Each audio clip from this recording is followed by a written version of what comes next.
Welcome to those of you who just joined us. We're approaching the singularity, so it's a bit late for you. Anyway, the last that the blue person sees of the purple person is at the boundary of this invisible region, this gray region, cardioid shaped. Yes, it's an exact mathematical cardioid, and yes, I have, as usual, calculated it correctly, so you can believe what you see. So the blue person and the purple person, far from meeting each other at the singularity, lose causal contact with each other already well away from the singularity. The purple person watching the blue person sees the blue person no further than this. So when you fall to the singularity, you do not meet other people who fell along different radial positions. You lose causal contact with them. Now you might object to this argument, say, oh, look, I can tell that the spatial distance between the purple person and the blue person goes to 0. I look at the metric and measure the spatial distance along an arc connecting those two people, and that goes to 0. Well, there's a problem with that, which is there's no actual observer who can make a measurement on a circular arc. Close to the singularity, the different parts of a circular arc close to the singularity are causally disconnected from each other, and no observer can actually make any possible measurement. The shortest causal distance between the blue person and the purple person is indicated by this red line. You can imagine a pair of photons, maybe Hawking photons, which are created right here. One sends off with maximum angular velocity in one direction, angular momentum in one direction. The other goes off with maximum angular momentum in the opposite direction, and they just hit the blue person and the purple person at the singularity. So the singularity is not a point, it is a surface. I can take you on a little trip around. There we go. Let's have a trip around the singularity. And you can see from a practical perspective, it appears to act as a surface. You may think spatially close is close. No, it's not. In general relativity, it always gets my intuition. It always against my intuition. Causally close is what is close. If you think about it, if I can't affect something, it doesn't matter if I'm spatially close to it. If I can't affect it, I'm far away from it. Causal separation is the important thing. Once you realize that,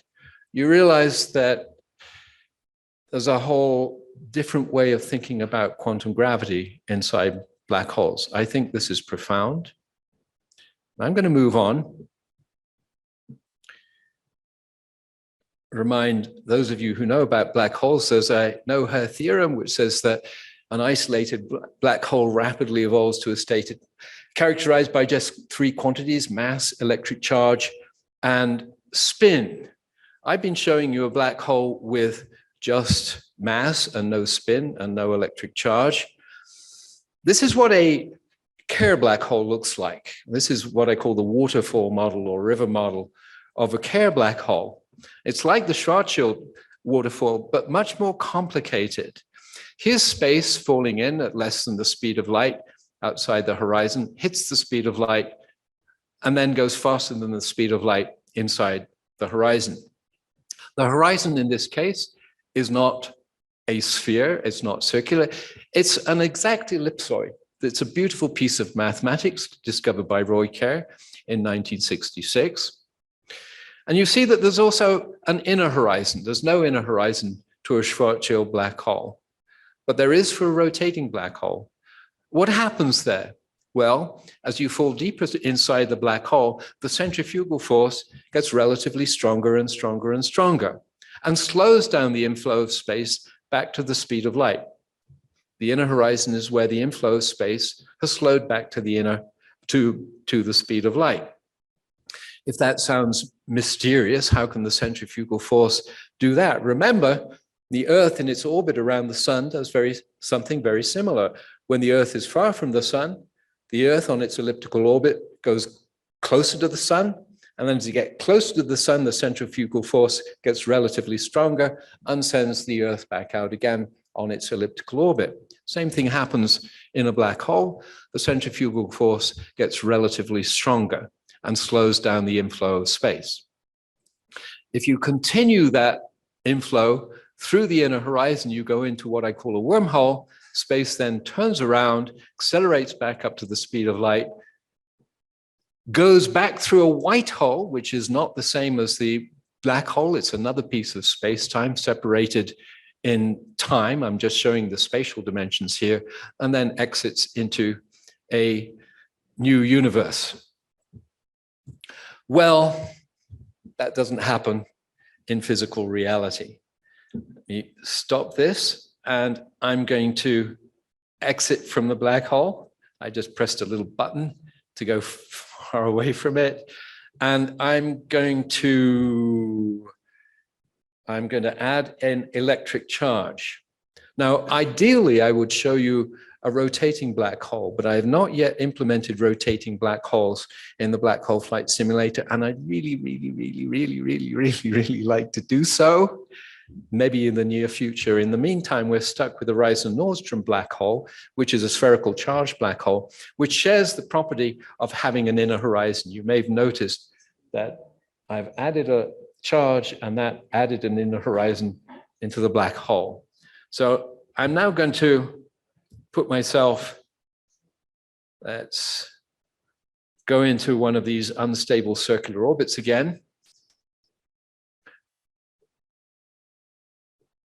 Slow it down. Oops.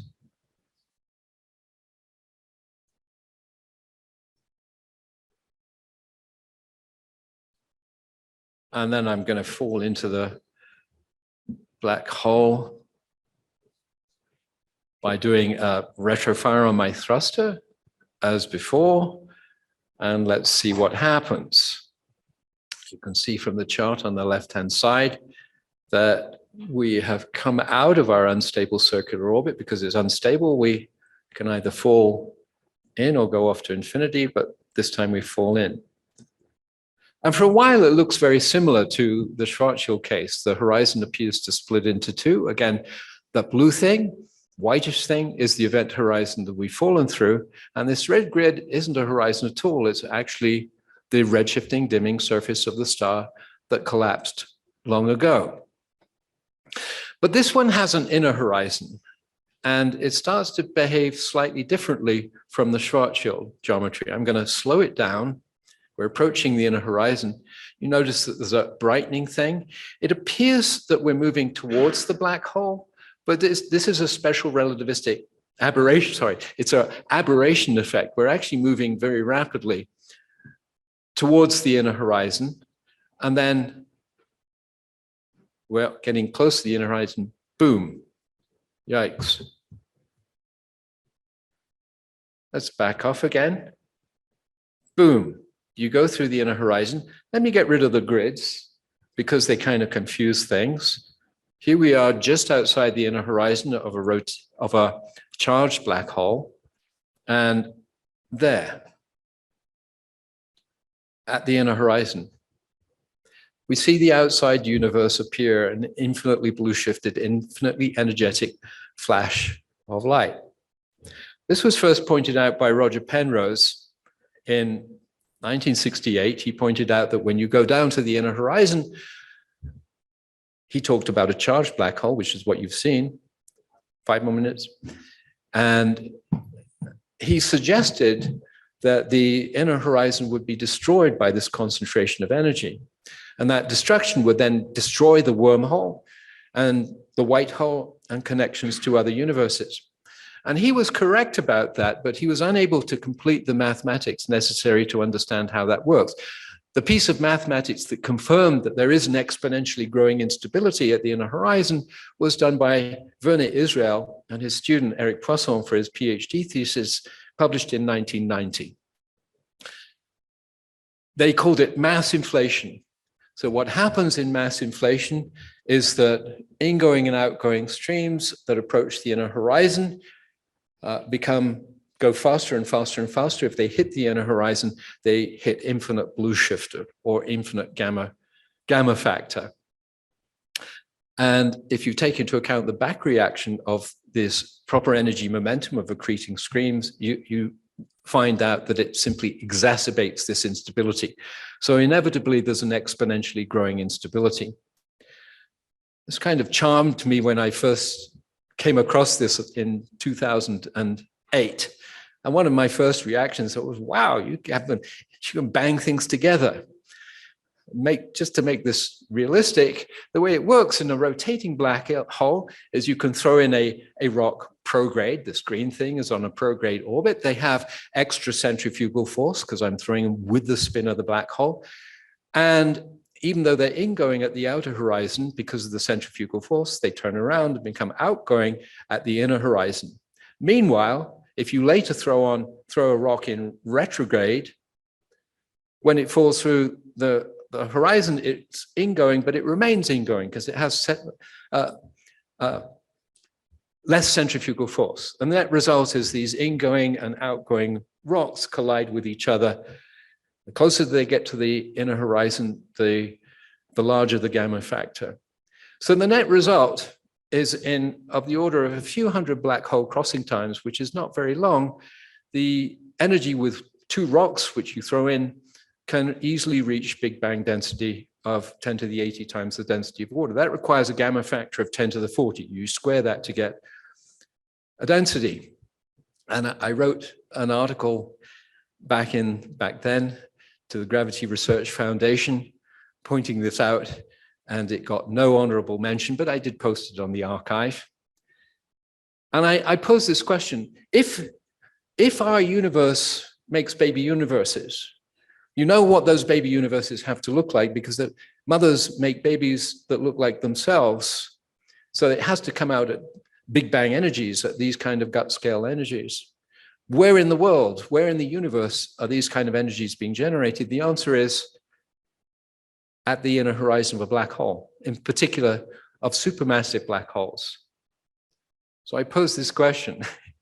The string theorists have advocated to us that there are 10 or 11 space-time dimensions, not just the 4 that we see, and there are 6 or 7 hidden dimensions curled up into a complex manifold. And so Lenny Susskind has suggested that this encodes the DNA of the universe. The laws of physics are encoded in the DNA of the universe. And if that idea is right, it's not my idea, but if it's right, suppose there exist multiple laws of physics that allow a universe to reproduce. Reproducing universes would fill the multiverse with their progeny, and finding oneself in a reproducing universe would be common.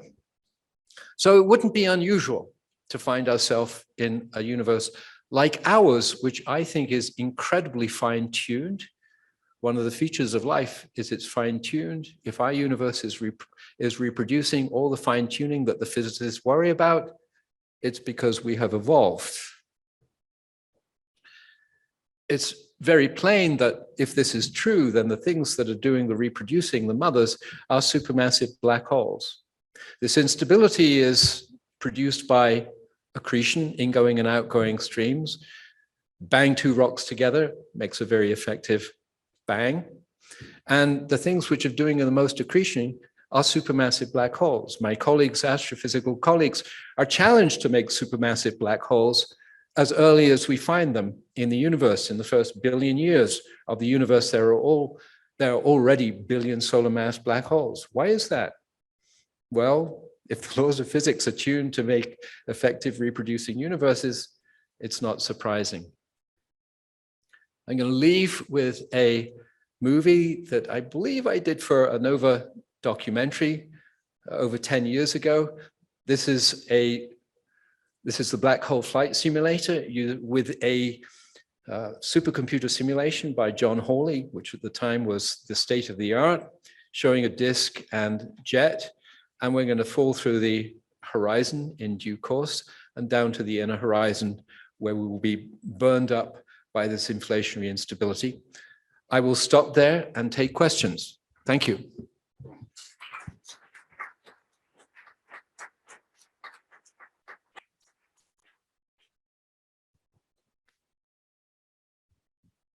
Anthony Lazenby here. So if you've got a Big Bang that forms inside the inner horizon of a rotating black hole, it doesn't sound a very promising place to begin a universe. What then happens over time to make it possible to see that as a reproducing universe? Thank you very much, Anthony. It's not easy at all to make a baby universe. There's all kinds of things that prevent it from happening. When you bang things together, you produce not only a high density thing, which might well produce a gut vacuum, but you also produce a lot of particles and a lot of radiation and entropy, and that is gravitationally attractive. So getting a big bang, a big bounce, which is what some parts of the community talk about, is actually extremely difficult. But if you think about it for a moment, when you get two rocks which bang together, you have a huge volume, you have a very large number of gut scale volumes, and all that you require is that one of them manage to turn around and make itself into a baby universe. Now, maybe part of your question is, what happens to this baby? You've got to get a bounce, and it has to start creating its own space-time. It has to, it's not going to swallow up the space-time that it's come from. It's got to blow its own space-time. We know that because that's what our universe has been doing. It has been creating its own space-time. The question of, is that possible, is a mathematical and physics question. And yes, I think it's a very interesting one that I'm working hard on. Yeah, well, that was my question. So the further evolution of this, something that is being created at this high energy, then it's got to go forward in time and end up looking like some sort of useful universe. Yes. And it's doing all that somehow inside the inner horizon of a supermassive black hole. And that all sounds surprising that that can work. Well, you may be surprised, but nature can outwit you, whatever you do. What you have is a situation where you can get high density. There's no question of that. But what you have to do, if you want to make that into a baby universe, but dominated by vacuum energy, which would seed an inflationary phase, you've basically got to shed the entropy. And the entropy needs to fall into other things. There's little mini black holes all over the place, and it's going to be a complicated thing. But all you want is for one little baby to win the lottery. Remember how trees and fish reproduce. They produce enormous number of seeds. This is what happens when you bang two rocks together. All that needs to happen is one or two succeed. Okay, sorry, but sorry to keep going, but you do need then to calculate what happens to this space-time over time. And that is a calculable thing, which would establish if you could end up with an environment which is large scale enough to function as a universe at this point. But that calculation has not been done yet. That calculation has not been done. Yeah, okay. Was one question from the chat? Yeah, we have a question. Yeah, one question from the chat where they ask, how is it related to space-time algebra and geometric algebra? How does the black hole flight simulator use the geometric algebra? One question from the chat.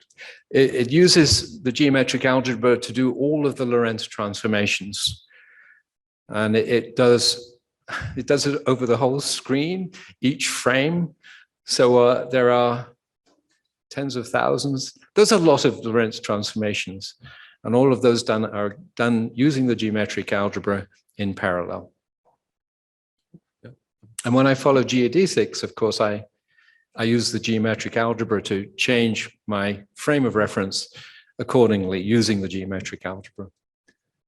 Yeah, thanks for that. It's really interesting. Can you just say a little bit about the red lines? You've made some choice there for how you're sort of visualizing the horizon in terms of the remnants of the collapsed star, and you've put those kind of red that red pattern over it. How are you forming that pattern? It's just lines of latitude and longitude on the whoops. So you actually do see the pole and antipole kind of wrap round. Yes, you do. Okay. Okay. Let's just see what Chris is talking about. Let's go. Yes, because light bends around a black hole, you can see that's the North Pole, and the South Pole. Okay.